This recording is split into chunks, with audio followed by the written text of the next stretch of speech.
Don't worry about it. Mim waved a hand. This is why it's important to be cautious.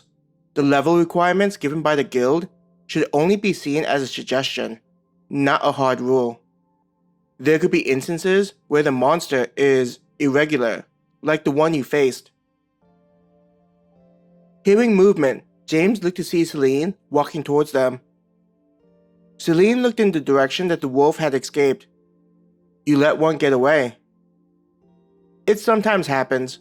Mim shrugged his shoulders nonchalantly. Well, it can be a learning experience. Celine looked to James. James blushed, feeling embarrassed for his error in judgment.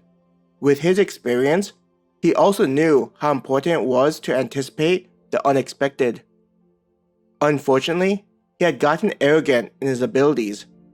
This time, it had ended with no one getting hurt. But it was possible that the next time wouldn't have such a good ending.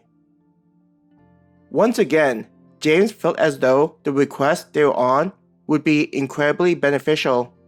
Not even a day had passed and he gained valuable experience. Maya walked over to James. She placed an arm around him and gave a light squeeze.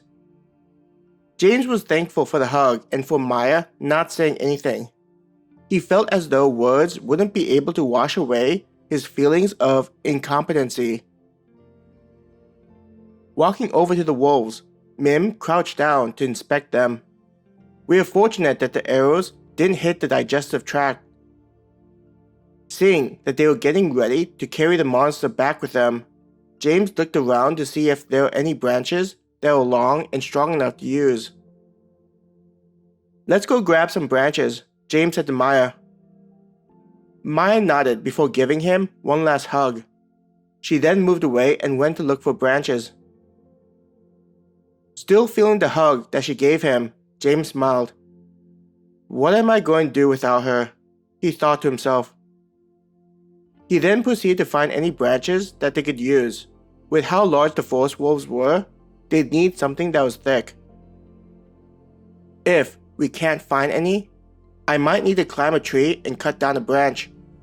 James looked up to see the thicker branches that would be more than enough for their purposes.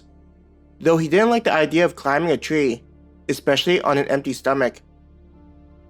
As though being able to hear his thoughts, his stomach protested. I said if we can't find anything, James said to his complaining stomach. Shaking his head, he walked away from where Mim and Celine were. Looking at the forest floor, most of the branches that he saw were small. They were closer to being considered twigs instead of branches. They'd be useful as fuel for a fire, but not for carrying a wolf that's several hundred pounds. James talked to himself. He casually kicked away a twig while he searched. While searching for a branch, he knew that he couldn't spend too much time.